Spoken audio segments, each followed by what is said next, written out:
Some men say, well, I'm not like that. Well, you may be worse in a different way. Those are the cowards. You're just like your father Adam. The first is little boy Larry. Little boy Larry, he's a total sweetheart. He's a guy, 20s, 30s, God forbid, 40s. Can't keep a job. Forgets to set his alarm. He's 8 years into his undergraduate studies. Works part-time because it stresses him out. Still lives with his mom. Maybe he moved out, but his mom's always worried about him, so she brings him groceries and picks up his laundry and helps pay his bills. Little boy Larry's a totally nice guy. He's a real sweetie pie. So nobody ever kicks him in the batteries.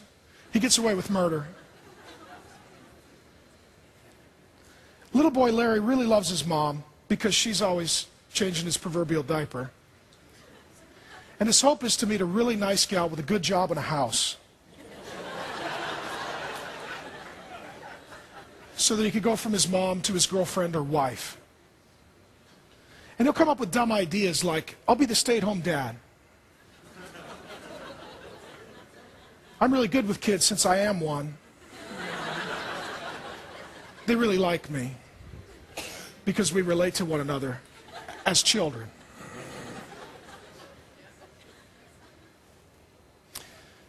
Little boy Larry is a joke. He gets away with murder, especially in the Christian church, where he tends to be majority. Women who are attracted to these men say, but I really love him. Yes, you're attracted to him as a mother is attracted to an orphan child. But that's not a marriage. That's a mother-child affection. That is not a wife-husband affection. You don't look at this man, ladies, and say, I respect him.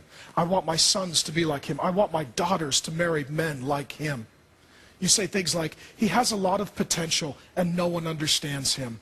I do. He's an idiot. And he's fooled you.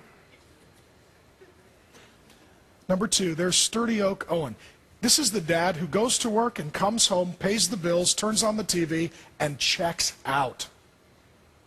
This is the dad who he is physically present but emotionally absent. He's always working on his car. He's always on the internet. He's always in his study. He's always in the garage. He's always in the yard. You say, Dad, you were never there. He's like, I was always there. Yes, in a comatose state. There are some of you here, your dad never said, I love you. He never hugged you. He never encouraged you. And what he would say is, what do you mean I wasn't a good dad? I put food on the table, I put a roof over your head, and I came home every night, and I was there. He wasn't there, present, connected, participating. That's a coward. That guy's ultimately a coward. He's afraid to get involved in the lives of his wife and children. Number 3, there's hyper-spiritual Henry. This guy drives me insane. This guy drives me insane. This is the guy with the Christian t-shirts, Christian bumper stickers, always listening to praise music, always reading the latest trendy Christian garbage book. Everything's about God, but it never really makes any sense. He wants everybody to know how hyper-spiritual he is, to the point where his wife and children are embarrassed by him. Right, the kids, don't bring friends over to the house. How come you don't bring your friends over? Dad, because you're embarrassing. You keep talking about the Canaanites and want to argue over circumcision. You're an idiot. You're embarrassing.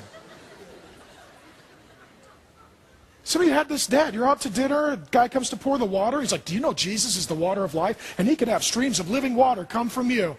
The 14-year-old kid grabs a salad fork and is trying to go under the table and find their jugular and just end their life. Because their dad's embarrassing. Last name is Flanders. Terrible. To be the spiritual leader, gentlemen, does not mean that you're just a total freakish oddball.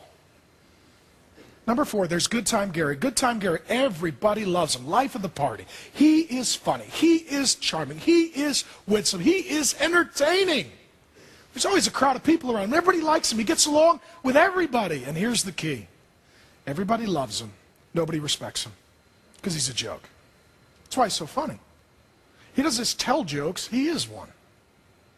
Every time something happens in his life, he just turns it into a joke. He doesn't realize that his life is the joke.